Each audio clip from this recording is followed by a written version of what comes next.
Nah, memang untuk memaafkan kadang-kadang tidak mudah.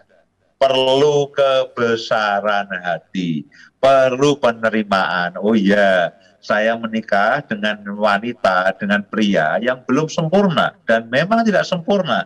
Manusia tidak lepas dari kesalahan. Ada ungkapan seperti itu kan, manusia tidak lepas dari kesalahan. Demikian juga dengan istri kita, dengan suami kita.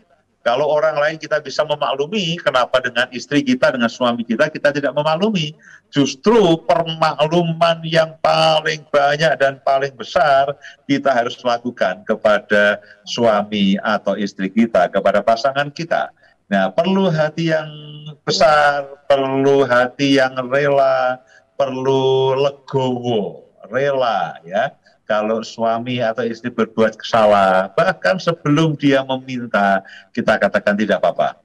Ya, ini orang yang aku kasihi, orang yang kepadanya aku mengucapkan cinta, melakukan kesalahan, ya normal. Wong kita menikah dengan manusia, bukan menikah dengan malaikat.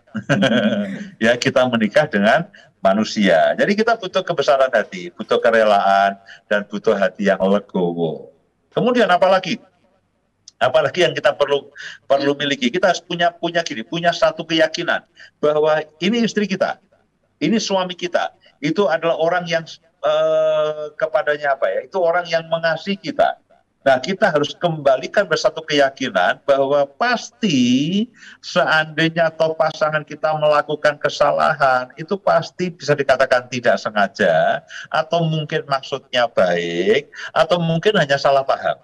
Kita harus punya satu pikiran bahwa tidak mungkin orang yang aku cintai dan mencintai aku ini sengaja katakanlah menjerumuskan atau sengaja mencelakakan aku.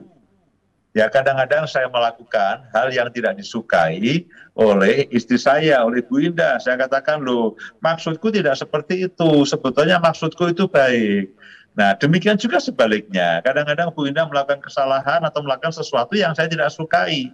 Nah, saya harus punya keyakinan. Saya yakin Bu Indah tidak mungkin sengaja, dengan sengaja dan dengan terus-menerus memang ingin mencelakakan dan ingin menyakiti hati saya. Tidak mungkin. Saya harus punya keyakinan seperti. Kenapa? Karena kami pernah mengucapkan saling mencintai. Kami mengucapkan janji dalam pernikahan. Dia adalah orang yang sangat yang sudah sepakat untuk mengarungi bahtera rumah tangga. Kemudian kalau istri atau suami sedang menjengkelkan, ya jangan lalu yang diingat-ingat itu yang menjengkelkan terus. Ingatlah hari-hari yang menyenangkan. Ingatlah bahwa istri kita, ya hari ini dia masak tidak enak. Ya kita marah-marah. Ya sebetulnya minggu lalu dia masak enak. Ya tidak semua masak yang sama itu bisa kadang-kadang bisa berbeda. Ya tapi ingatlah kebaikan dari pasangan kita pada waktu kita sedang jengkel. Pada waktu kita sedang marah, dan itu akan memberi keseimbangan. Iya ya, hari ini dia buat kesalahan, tapi dia selama berminggu-minggu dia terus melayani saya, dia mendampingi saya dan sebagainya.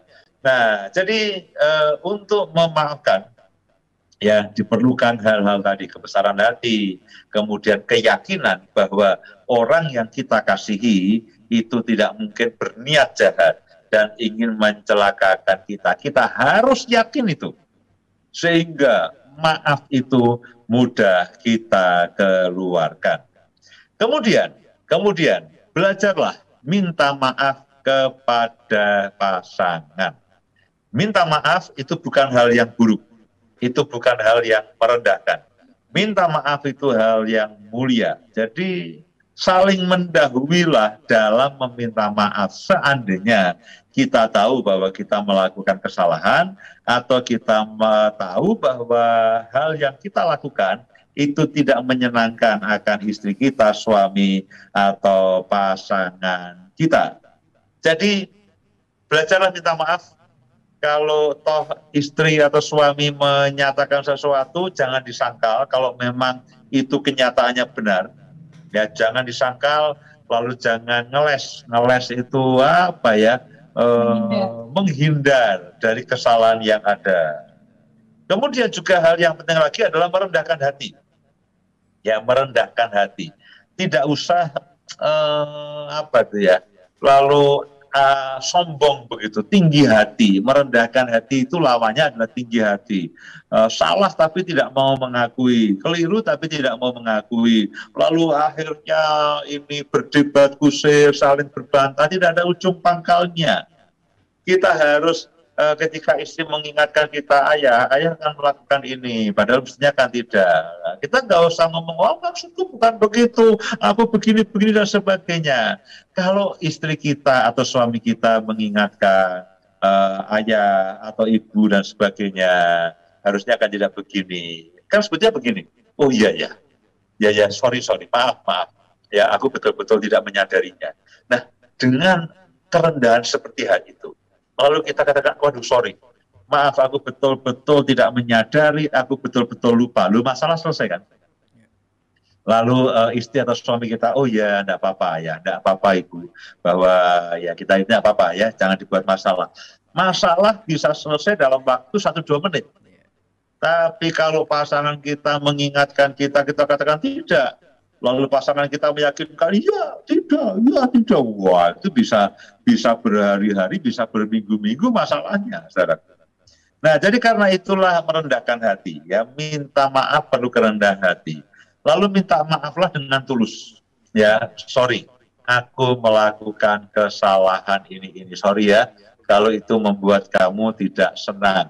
Ya, jangan minta maaf sambil menyalahkan. Ya, maaf ya. Ibu, ya maaf ya ibu, aku melakukan ini ya, tapi ngapain aja kamu marah?